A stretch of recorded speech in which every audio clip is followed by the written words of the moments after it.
Hey, folks, we have John Burton on today as our guest. John is a podcaster, a professional musician, producer, writer, dad, surfer, songwriter, and a clothes hound. The Sunlight Moonlight podcast starts now.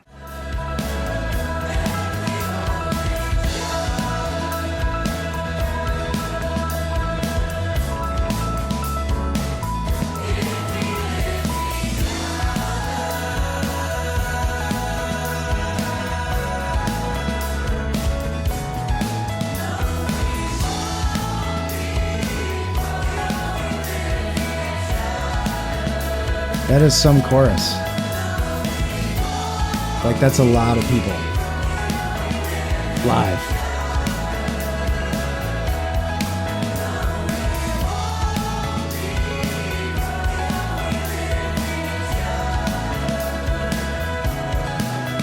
I think it's very cool how the sort of the size of the chorus and the amount of people, I think when you think about it, it like is commensurate with the power of the song and the message that's trying to get across there. As far as, I mean, the song Won't Be Broken. This is the brainchild of our guest today, John Burton, here on the Sunlight Moonlight podcast. John's a friend and a neighbor of mine, and we've known each other a few years, and the last few months has been completely fascinating to watch everything that John has been doing around this song and this idea that he had. I don't know if I've ever seen someone sort of like, John lives a very documented life. And so watching him sort of come up with this idea publicly and sort of say, he's a guy who sort of like says what he's going to do and then does it. Yeah. Yeah. and then says, "Hey, look what I did." And it's amazing. So this is a song that was created by John. The Won't Be Broken is the name of the song. And it's really the Lifted project is the sort of idea around the song, and the idea is to bring awareness to John's these 4 charities that John has chosen for in and around the Hudson Valley. So we've got Hudson River Housing, Berkshire Center for Children, Hudson Valley Animal Rescue, and Kidney for Clark. These are 4 major charities that need attention and need care and feeding. And John had this idea like, hey, let's do this. Let's get all of these, crazy talented musicians together in one place to not only record this song. I think he referred to it as like the Hudson Valley version of We Are the World. But it's like, hey, what does everybody want this, to sort of symbolize and to represent? And so many of these people and these musicians, these talented folks volunteered their time and energy and voted on these charities to say, hey, like, these are the charities we want to support. And so it's really, it's a totally fascinating thing. The most fascinating thing I think about this song and John is that this song and the Lifted project by John Burton are like a drop in the bucket just in John's life and everything that John is doing, writing music, performing music. He's got so many irons in the fire. A lot of, you know what I mean? Like of irons in the fire. He's a busy guy, and it's very inspiring. So let's get him on, because I think we have a lot of ground to cover. We do. And I think, irons in the fire, I mean, it's something that, I think John has been doing a long time. Hello, John. There he is. Hey, guys. How are you, man? I'm doing good, but I don't want to talk. You guys talking about me is much more comfortable than me talking about me. So let's just do an hour. I'll sit and keep going. It's great. It's funny because if you weren't here, Ryan and I would just sit here and talk about ourselves. And so it's not, we're tired of talking about ourselves. Not nearly as interesting, but I know way too much about Dom. Yeah.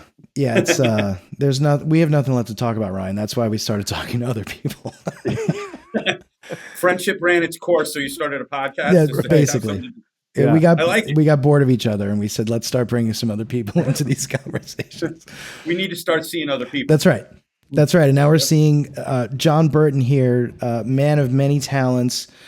John's got a pretty fantastic journey.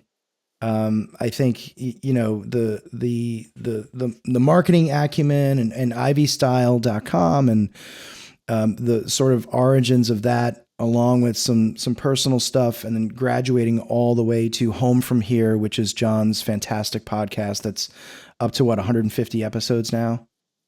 Oh, thanks. Yeah, we posted 154 yesterday. That's just incredible. And then all the way through to the Lifted project. I want to get to all of it. Ryan, do you want to kick us off here? You had some really good ideas for John. Well, yeah, John, it's something that really resonated with me, and I want to just make sure I want to ask. You've had this, a lot of this started from a mental health journey that you've been on. Yes, and sir. I don't know if you want to get into that. I was crazy. I've been on a mental health journey myself, and I really, what I've read really resonates with me. Oh, wow. That's great. Yeah. Can you get into that a little bit? Yeah. Do we curse or do we not curse? Go for it. Okay, good. So about 10 years ago, I'm facing 350 years in jail, and I'm starting to break down. And I could feel it. I could feel my head cracking mentally. So through the legal system and through my own doctors, I wind up being diagnosed with 7 different mental illnesses, for which I get 7 different medications. Oh, my. One of these medications, and they're counterindicating, and I'm not crazy anymore. When I say crazy, I mean like sit in your underwear with a BB gun looking for aliens, crazy. And by the way, still being home at dinner as a dad and keeping that part was segregated. So all these, one of the medications I'm on is lithium. And turns out, if you're John, lithium is toxic. So the drug that I'm taking so that I don't kill myself is actually killing me. And I feel it. So I go to my whole world and I say, I taking myself cold turkey off this stuff. And everybody quit me. My wife, everybody quit me. Nobody wanted to be around the crazy. And I did it cold turkey. One person hung around. It was my daughter. She was 7 at the time. And we had a little house in North Salem overlooking the reservoir. And everybody left. My daughter stayed. And Trish would check in periodically. She didn't completely leave. And I detoxed with my daughter for a summer. And it started of 2 weeks just in towels, nothing but towels, and dripping and changing the towels every 3 hours, to, a week of throwing up, to chills, fever. I mean, it was nuts. And I had decided I was going to take my own life at that point. And I had a plan, and the plan was get through the summer with Gramercy. Gramercy's my daughter. Get through the summer with Gramercy. And then when she's back in school and has a support network, take my life, and it would go a little bit easier because there would be some distraction. So she's there through the rehab, and she would call people and advocate for me at 7 years old. She would make peanut butter sandwiches. She would force me to shower. And when I could walk, she would take me outside and walk me in circles and make up these really elaborate long stories so that I would get fresh air, because she knew I wouldn't interrupt her if I got fresh air, or if she was telling a story. So as the summer progresses, I start to feel a little bit better, but still going to take my life, because there's still the whole 350 years in jail thing that's not going to go well. So so the summer ends, and I'm a day away from doing it. And it dawns on me that if I do this, the only lesson Gramercy is going to have for the rest of her life is all hard work leads to somebody dying. And I couldn't have that. So I said, all right, I'm going to have to manage myself another way. And the way I decided is I get up 3-4 o'clock every single morning. I do 3 handwritten pages of whatever. It can be bullshit. It can be watermelon. It can be the next great novel. It can be anything. I then meditate for half an hour. I then make good decisions for the rest of the day until I meditate again in the afternoon. And then I just make good decisions till I go to bed. and doing that. I've done that every day for about 10 years now, and I'm as close to clear as I think I'm going to get. You seem clear. I mean, you seem like, I mean, Jeez. just telling the story, It's a you lot. were a completely different person. Yes, sir. I Yeah. mean, Yeah. uh, I had a double. Yeah, crazy. I mean, do you? Wow, it's almost like, I mean, I'm trying to compare what you just told me to what I'm seeing now, and it's like it's two different people. It, You know? yeah, yeah. I manage it. I mean, I treat it like I treat it, and it may be gone, but I still treat it like a chronic condition. I treat it like I have it every day, Oh yeah. and I manage it every day, and yeah, and my life really has turned around because of it. It's crazy because I mean, I literally met John on the street during COVID, or it Yep. was like right before COVID. And you were like walking your dog, Yeah. and we just said hello. And I think I might have been smoking pot out on the street or something like that. But That's what attracted me to yeah. you. but and to know that, I mean, that was years ago. That was what, probably 4 or 5 years ago. Yeah, yeah, yeah. And to understand, to know now that, like, obviously we didn't get into it, you know, any of that at that moment. You know, it was Right. It's just nighttime. easier to smoke pot. Yeah, I would think I was wearing a headlamp somehow. Like, it was just. It was night, and you were wearing a headlamp, Yeah. and it was red, and I said, "Are you the devil?" That's how right. we met.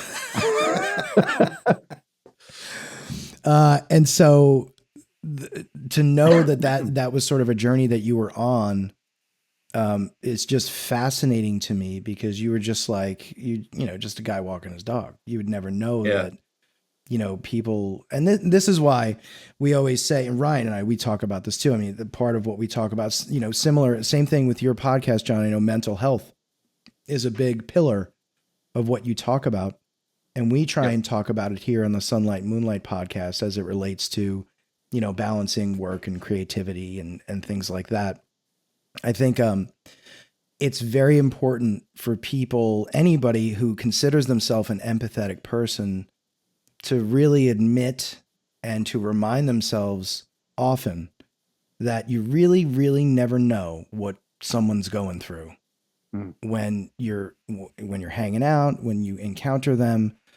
And everybody's got their bag, right? And everybody's, you know, on Feist's last record, she has a line, everybody's got their shit, but who's got the guts to deal with it or to sit with it? Right.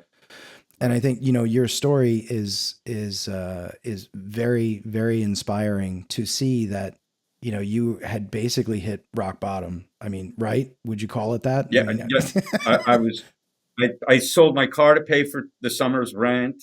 I was unemployed. I was racking up legal bills, and it's funny because if suicide's not what people think, people, you know, the stigma around suicide is it's a selfish act, and it's not. Right. I legitimately thought that the world, my daughter's world, my wife's world, the world would be better without me in it. Mm-hmm. Yeah. And you know, and if my daughter hadn't walked me around for a summer when there were no adults to do the job, and I didn't have to show her that wasn't useless, I would have gone, sure. You know, I don't talk about this in detail much, but I went through a similar thing about a year ago. Not different, but I mean different, but similar. And I was on some medication that did not agree with me. I was very stressed at work, and I felt I had lost myself, and I was getting a lot of intrusive suicidal thoughts, and I thought that same thing. I thought, I can't keep up with work or family or anything. And you do think that your family would be better off. Yeah. It's absolutely, consider yourself a burden. Yeah. How you doing now? I'm doing great. I got my medication was adjusted, and Yeah, I was diagnosed with anhedonia, and I could not experience joy or pleasure, and it was Mm, just like I'm a guitarist, and even since I was 14, so for about for over 30 4 years, years. and like yeah, thank you, and You're welcome. um I there was no emotional feedback even playing the instrument. I was just like I don't feel anything, Yeah. and it was bizarre, but I'm so grateful I'm not in that place I anymore. had a I had a guitar player on the show who had that, Yeah. and he said medication. He finally hit the right medication, Mm. and he said you start to see color again. Yeah. Like, right? That's the way he described it. You start to see color again. Yeah, everything was gray and Yep. flatlined Yep. and numb. It was terrible. Well, it's Yeah. And Yeah. it was horrifying. I'm really glad to see the turnaround too, because John, Ryan and I have known each other, um, geez, almost 20 years. And we used to work together, and we've played shows together, and been watched each other get married and have kids and stuff. And to know Ryan's creative capacity and his sense of humor, and to see those things sort of like fizzle out, in front of your eyes, and there's nothing. I mean, we talked a lot, but there's nothing. I can't fix, what was broken in there, and that was very. It was just rough to see, and it's so fantastic to Sure. see and be able to do the show with you now, Ryan. Like, it's a really good. It's kind of a feel good story. Yeah, and you were there. You checked in with me a lot, and I just I love you for it. I really appreciate it. Oh, we're all full of love here. Sunlight, Moonlight. We should call it the Puppy Dogs and Ice Cream podcast. Yeah. But John. yeah. Oh, go ahead, Dom. Well, no, I think that that is a jumping off point, and then I think John, talk to us a little bit about sort of like how you sort of you pulled yourself out of that hole. You have a very successful, sort of day job. Mhm. Maybe talk about that a little bit and how that's evolving for you, and then maybe a little bit about the impetus and the birth of Home From Here, which was also sort of serendipitous. Sure. So I run a website called ivystyle.com. I just always dressed more formally than, except for today because I'm wearing a t-shirt to promote. But normally, I've always dressed more formally, and I followed the site for a long time. And the site, and it's got a Facebook group, and it's about Ivy Style, which is essentially classed up preppy. And I, but the site and the Facebook group at the time they weren't as inclusive as I thought they should be. And they were in fact getting, there was some racism in there. There was some bigotry in there. There was definitely classism in there. And when my approach was, look, the classics are I view it as classic clothing. I'm like, the classic anything is for everybody. And so I approached the owner of the site and I said, hey, I think you're doing this. I think you're going in the wrong direction. As a business model, it's stupid. As a way to live, it's stupid. And as a source of energy, it's stupid. So, let me write a few guest posts and see if we get a reaction. And the guest posts that I wrote were, they were inclusive in nature. The first person I featured was a woman who dresses Ivy, who does it better than all of us. And the response was great. So I wound up taking over the site. It's not a subscription site. It's an advertising. We advertise, so it generates revenue that way. I've been at it 3.5 years.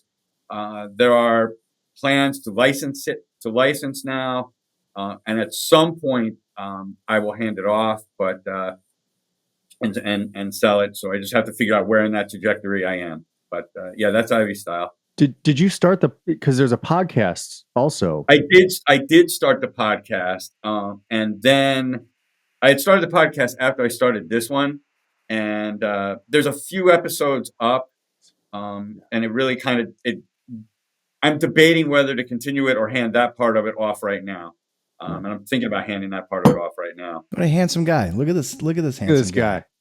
Yeah, see what AI can do.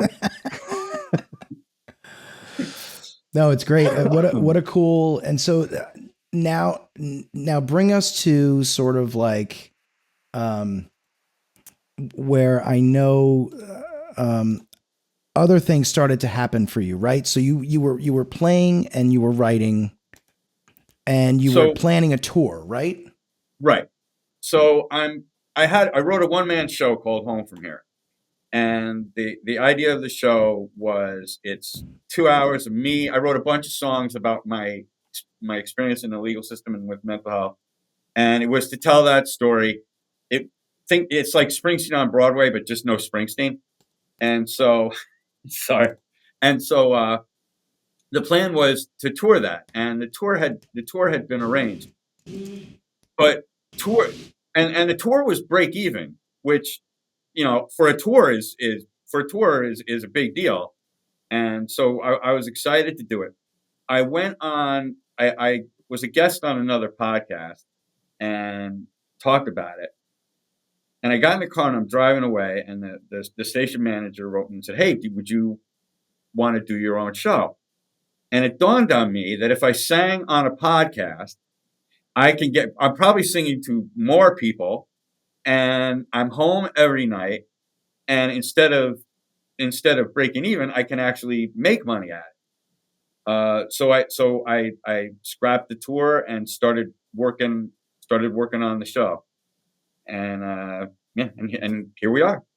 And I've done, and by the way, the reason for the show, I did the Home From Here one man show, and the first time I played it, it's about 150 people, and I play it.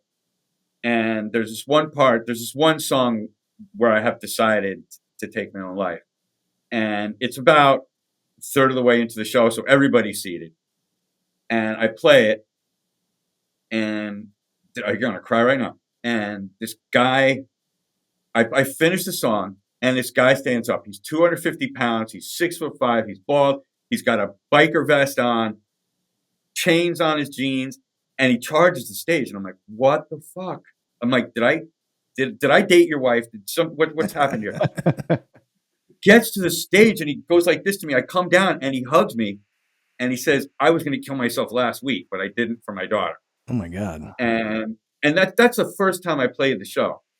So I thought, okay, this message, I mean, look, there's 3 of us in a room and 2 of us have story. The message is so much more relevant to people than we think it is. Yeah. And it's just, you're in a corporate world, you can't talk about it. There are social circles, you can't talk about it. There's still some stigma surrounding it, which is fucking ridiculous. But out of that one incident, that planted the seed for me to say, I'm just going to be public facing about everything. And just stigma in general is just stupid. And so, so I started the show in a little tiny, it wasn't always here. It was in a room about the size of a card table in the back of a market in a little town in upstate New York. And then, we, like I said, the message of, "Hey, I'm sick. This is what's wrong with me." All you got to do is say that. And it starts its own Me Too movement. Because everybody else is Me Too. And and it grew from there. It's the evolution of it is so crazy. And I remember we would see each other in passing while this was going on. And I remember asking like, "Hey, how's the podcast going?" This and that. And each time we connected, you had, there had been growth in some way, whether it was you feeling more comfortable doing it or you sort of honing the purpose and the sort of aim of the show. And I remember you saying like, now I have like, I have to figure out how to monetize this. And so, going on, and excuse the construction noises, with the whole house is under construction right now. But and seeing that evolution was also inspiring to me to say, I mean, look, Ryan and I had worked in radio and broadcast our entire careers. I've worked in radio and television my entire career. but always on the technical side. And so I've never really been behind the mic like this. I've never hosted a show or anything like that. And there was something you're about good at it. Oh, thanks, man. Thank you. And as are you. And I think that, but you doing it first, being a guy who plays guitar, who writes songs and plays covers and knows other people and plays gigs and stuff. I saw myself in you. And you were doing this podcast about this thing that you knew about. And I was saying to myself, like, well, I have ideas and I have things to say. And, you know, if there's a guy like John who is very similar to me, like, and he's doing it, like, why couldn't I be doing that? Now, it helped for me to get laid off, you know, and basically have nothing else to do except, you know, look for jobs that aren't there. But, you know, and this was sort of the time where Ryan was sort of coming out of his haze and the low points. And I was saying to Ryan, you know, hey, we're kind of we've always been very similar. And Ryan just left corporate life too. And we were kind of like, let's put our heads together on this. And we had this idea, talking to working people about being creative and what creative people do for work. And we find that, I mean, there's everybody we talk to gives us like 3 more people to talk to, which I'm sure is the case for Home From Here too, because this network of musicians that you've not only sort of connected with, but helped cultivate, you know, the introductions that you make and all the folks getting together for the Lifted Project and Won't Be Broken. That's probably a good segue, right? So you've got this podcast, it's doing well. You're talking to all these musicians. And I remember you having like a public social media epiphany, because it was like the documentary for We Are the World came out, and you had gone to Paula's Runaway Cafe in Wappingers Falls, and I think it was like an open mic or something, right? And it was, or there was a show, you played a show there. Yeah. And so talk us through that, right? You're meeting these musicians and you have this moment. So I'm it's inspired by my wife. So my wife had her own journey. She had head and neck cancer, and she had an inch-long tumor in her cheek. She went through 10 months of just horrible treatment. I mean, it's barbaric what happens to individuals who have this kind of cancer. So she gets surgery, and they graft a Post-it note size piece of her thigh into the inside of her cheek. They cut her from the back of her ear all the way across to the center of her throat, and they remove 10 lymph nodes. And that was the easy part. That's insane. Isn't it rare for women? Is it rare for women to get lymphoma? It's very rare for women, and it's ridiculously rare for women her age. Gosh. Nobody could believe it. So then she gets chemo and radiation. And for the chemo, it was once a week. It was 6 treatments. It's hard. But the radiation was really hard because it was every day. So what they did is they made a Hannibal Lecter mask for her, custom to her face. And for a half hour every day, she laid on a table, strapped down with this mask over her head and her body strapped, and a laser would burn the side of her face.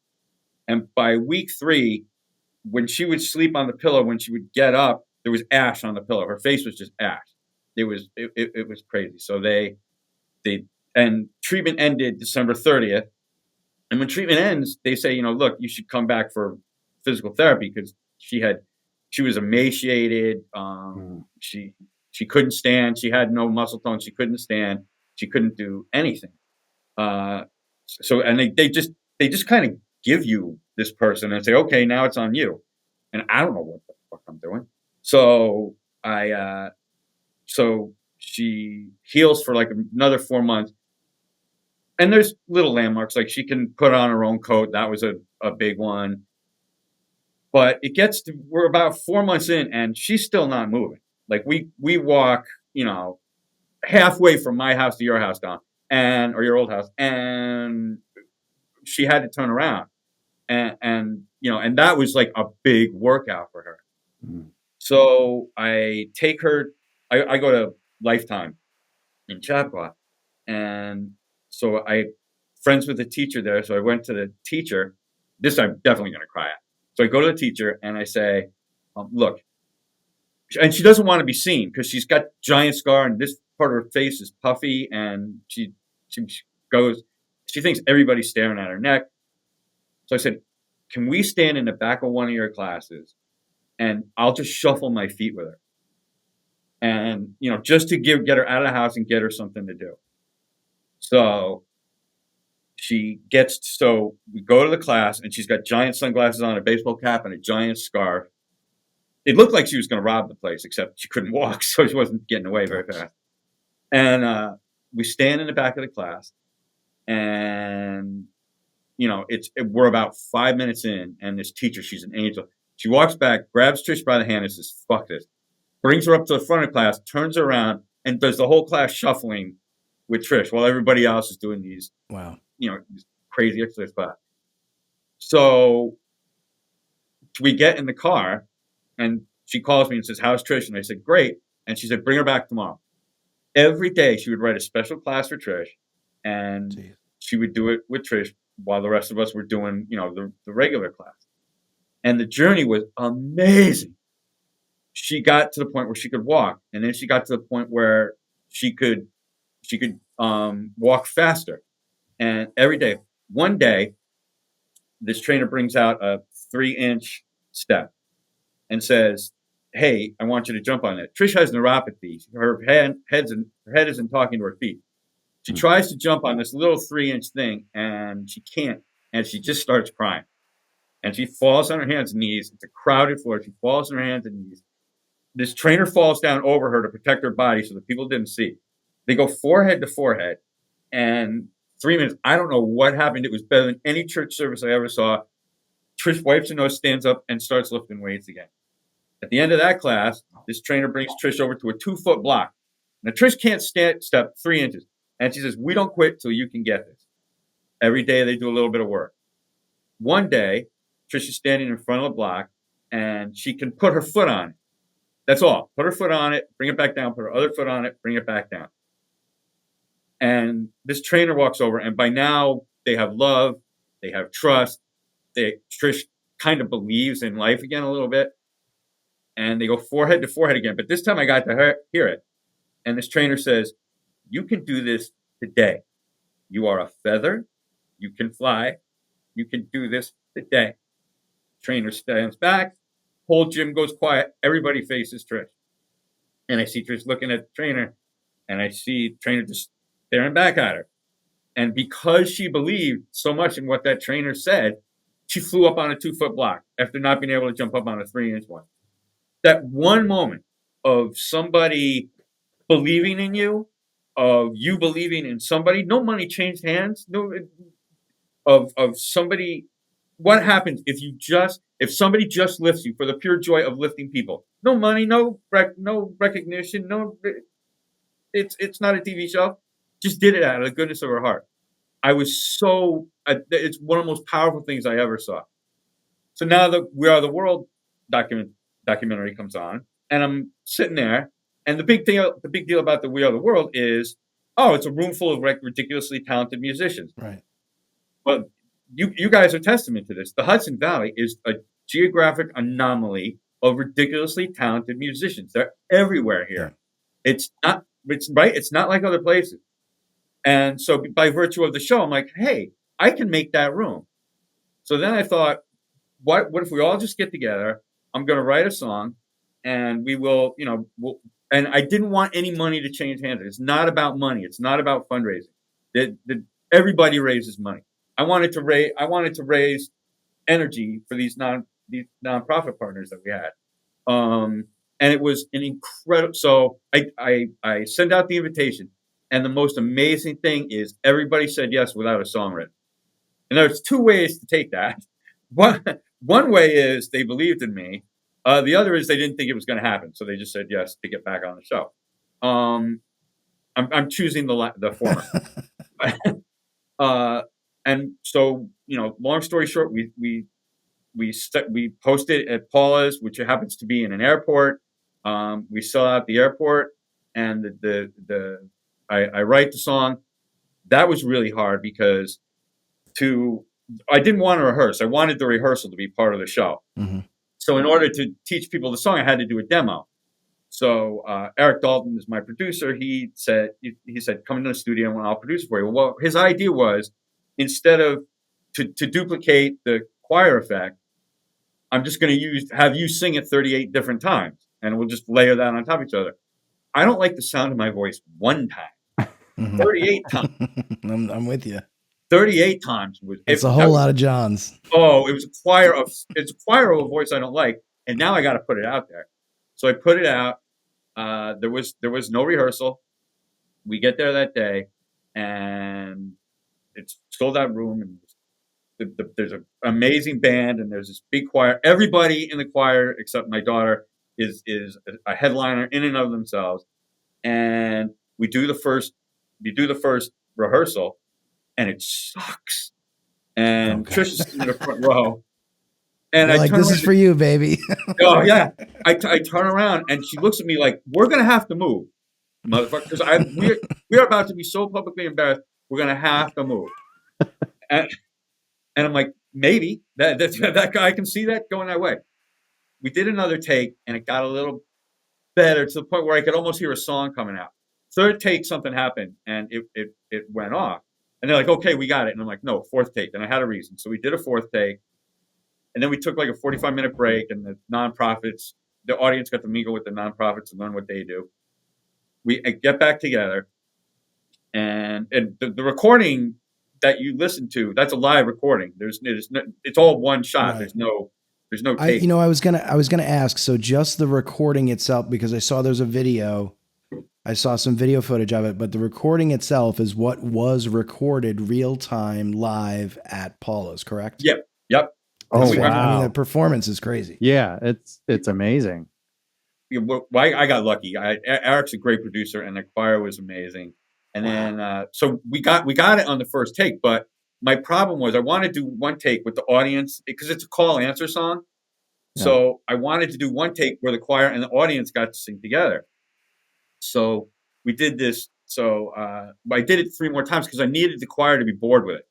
Now you sing the same song 8 times, you're starting to get bored, which is what I wanted. And they were restless, and I could see. So I'm like, okay, now it's time. So I tell the audience what they're going to do. I tell the choir what they're going to do, and then at the end I say, by the way, when we're done, band's just going to keep going. If you want to sing a solo riff, do whatever you want. Just come. Like, wound up with a 10-minute extended version of just people going nuts, and it was beautiful. So it was a good day. And that all stems from this moment, right? This moment, that one moment of just you witnessed. Yeah, just seeing 2 people that believed in each other, and somebody, just based on the fact that 2 people believe in each other, one person did something that nobody thought they were ever going to be able to do again. That's beautiful, man. Wow. Like, I mean, your wife literally, like, the foundation's gone. You have to build the foundation again to even have some sort of be a living person, Yeah. No, you're 100% right. She couldn't talk. She couldn't eat. She couldn't move her head. It was empty. Yeah. I'm so glad that she's doing much better now. She's ridiculous now. Yeah. She went from like not being able to walk to being like one of the most fit people at the gym. Yeah. And it's also good because she got her bell. Like, you get neuropathy and you get chemo brain, you come out like a little bit of a different person. Mm-hmm. And I actually like her better now. She's out of fucks to give, which makes her really interesting. Yeah. She's hilarious because she just doesn't care anymore. And she also has this great perspective. When you come out of tragedy, Brian, you probably know this too. When you come out of tragedy, every moment has a different flavor, and she's got that. She's got that. Dude, we have 3 hours. We're doing something crazy with it, and it's a lot more fun to be with now. Yeah. You definitely it changes you to where you're like, I was at the bottom. I bottomed out, and I'm back, and I'm not going to take it for granted. I can't wait to get you on the show. I want to hear all about that. We're here with John Burton on the Sunlight Moonlight podcast. We're talking about John's project, the Lifted Project. That's liftedproject.org, born out of some of the things he's witnessed with his wife's struggles, his own struggles. His podcast is the Home From Here show, available on all major podcast platforms, including Mixcloud. I know, John, you're a big fan of that platform, Mixcloud. John's format is great. Local musicians coming up and telling their stories, talking about mental health, talking about creativity and songwriting. John, I have to ask you, I mean, you put all these pieces together over the last, say, 10 years of all of these trials that you've taken on head on, pulled yourself sort of out of the emotional and mental gutter, as it were, and have touched the lives of so many people in the process. I have to ask you a very honest question. I mean, aren't you fucking exhausted? Or No, does this, like, you just can't stop? you guys will find this. I bet when you, because I did corporate for fucking ever, and I think it's what drove me crazy. Yeah. Uh, Right, Ryan, we can testify to Oh, that. yeah, when you hit flow, when you finally are doing what you're supposed to be doing, yes. your head blows off. I can do 24 hours of podcasts, and your head blows off. It's just a completely different different energy, and it's really hard for creative people not to be creative. And when you have a corporate job, like we all, and you can't exercise your true self. In fact, you have to damp your true self every day. Yeah. Nobody gets out of there better. Yeah. Nobody. There's a type of person that can succeed in that environment. Creative people are not it. Yeah, I had, one of the reasons why I'm okay with getting laid off last year was because Mike, I had been with the same company for a long time. And it was a very familial atmosphere, and it had become, through mergers and acquisitions, it had become a lot more sort of corporate and cold. And basically, my position was that, first of all, I'm a fatalist in the sense that everything kind of happens for a reason. I don't think everything's predetermined, but I do think there's sort of like there's a not a plan, but there's a path here, no matter what happens. But the other thing is that I don't want to be someplace where they don't want me, and I don't want to be someplace that doesn't bring me joy or that I'm not proud of. Yeah. And so, going through that experience after working steadily for over 23 years in New York media, which, takes a toll on you, but it was sort of liberating for me just being jettisoned from that experience. I have yet to land. I don't really know what my next move is. I really Maybe it's enjoy this. doing.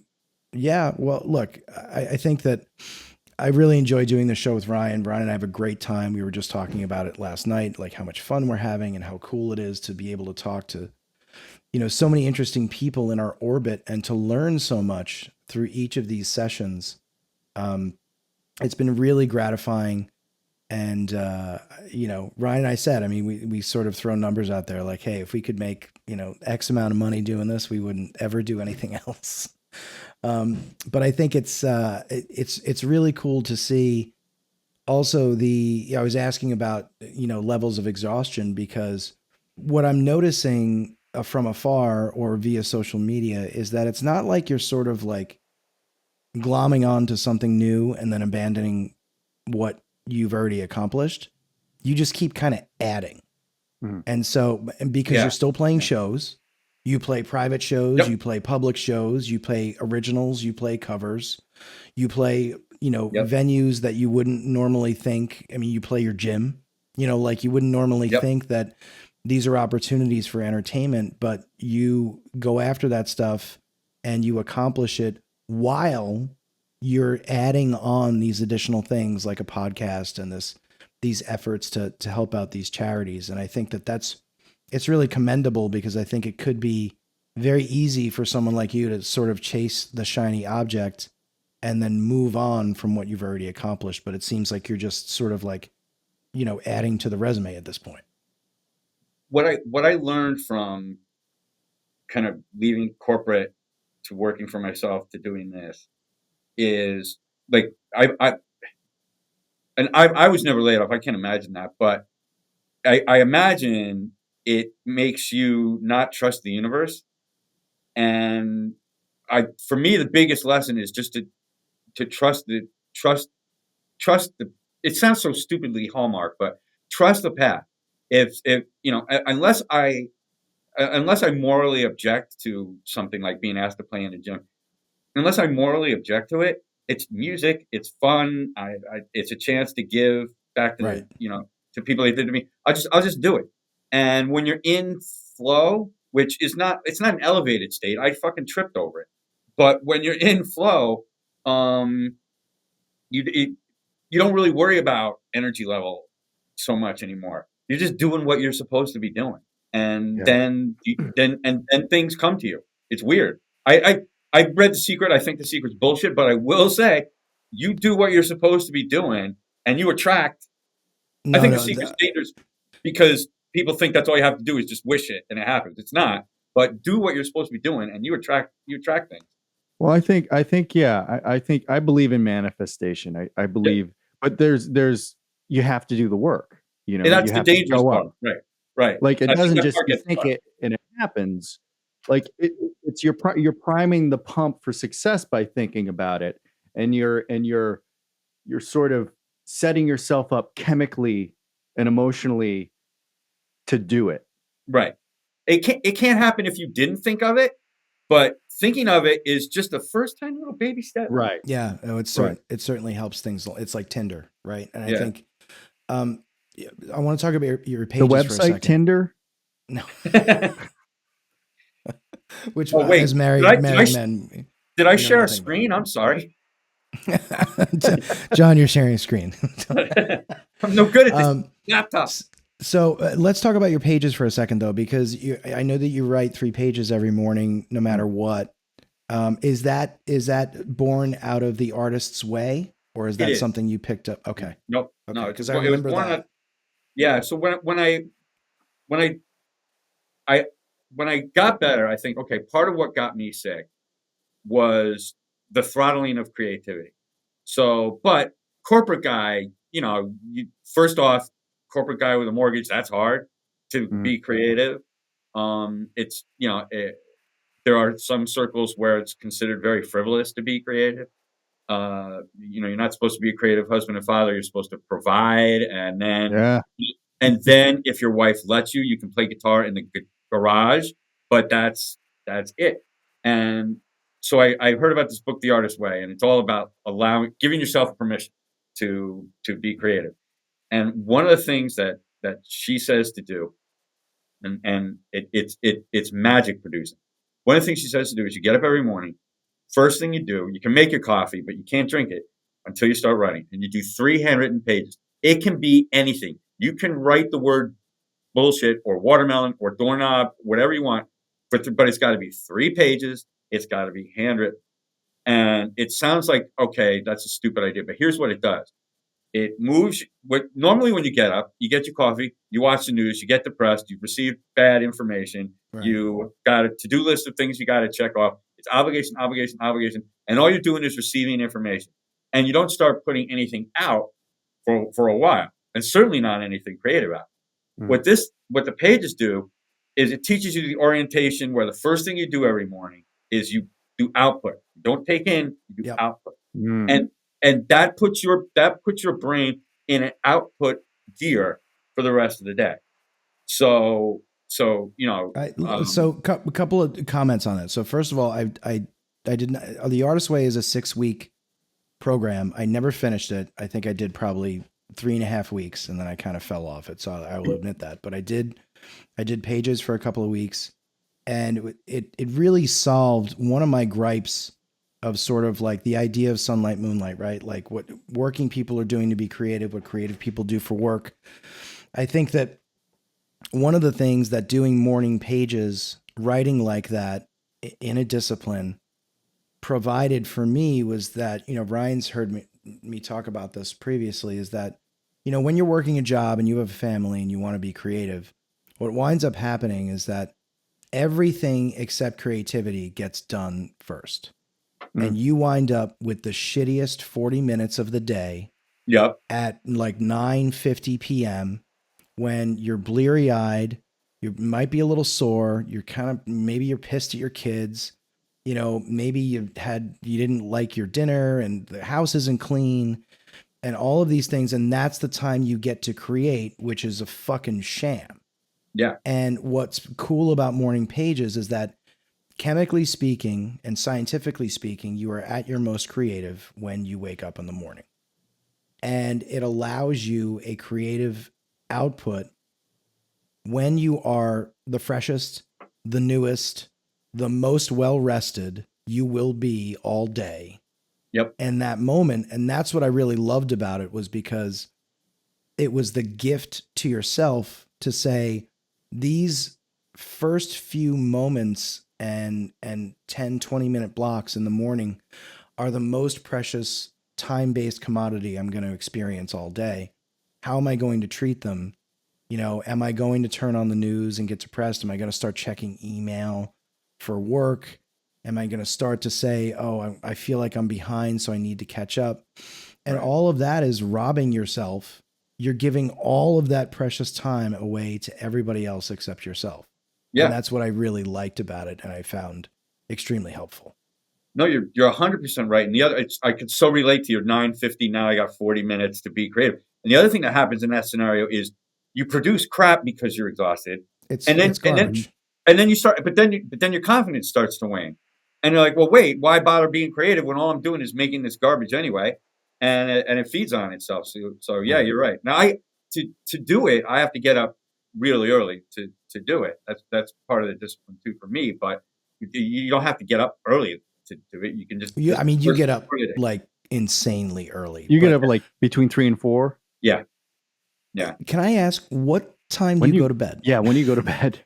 7:30. You don't post that. 7:30. Oh, 7:30. Yeah. I'm Wow. usually in bed by 7:30. Which is why playing out is a nightmare, because like That's so Oh, go ahead. I'm down. I'm way down more for lunches than I am for playing bars at night. I still do it, but It's tough. yeah. I mean, even if somebody says, "Hey, I got a late dinner reservation at like 9:00," I'm like, "Oh, no, that's really late." Right? See ya. You just get to a point where when you're out that late, where you're not interesting, you're tired, and the only interesting thing that's going to happen is you're going to make a bad decision, and we're trying not to do that. So, you know what's funny? I get a lot of my ideas like as I'm falling asleep. do you write your notebook by the bed? Sometimes. Okay. I don't. Like I should just leave it there, but so I came from like when I first started working, I was working nights, 7 or 11 p.m. to 7 a.m. And I was in bands and I was rehearsing 3 to 5 times a week and playing shows. And then, so I would be getting up, eating, rehearsing, going to work. And then because I was in my 20s, usually drinking during the day, because when else am I going to drink? Right. But I think somehow because of that, and I did that for about 4 years, I like somehow trained myself where the creativity starts happening at night and not necessarily, I'm not much of a morning person. I'm more of a night person. But in the corporate world, you have to be a morning person. Right. So I think kind of you mentioned something which was like, you start throttling your creativity. And Dom and I worked in a 24/7 environment. So it was like, I was on calls in the middle of the night. I was on calls all day long. Like I had to find, plus I have kids. My peak there, man, I did the averaging and my phone rang every 6 hours, basically, whether I was at work or not. Yeah. That was insane. Oh, I'd get calls during rehearsals, during shows. That's crazy. And like, I wouldn't answer them usually because I'd be like, well, I got to live, Right. I'll call when it's over. That's a ding too, though, right? When you don't take the call. Yeah, well, it's like, what nightmare am I gonna walk into? Right. Because I didn't take the call. Well, and Right.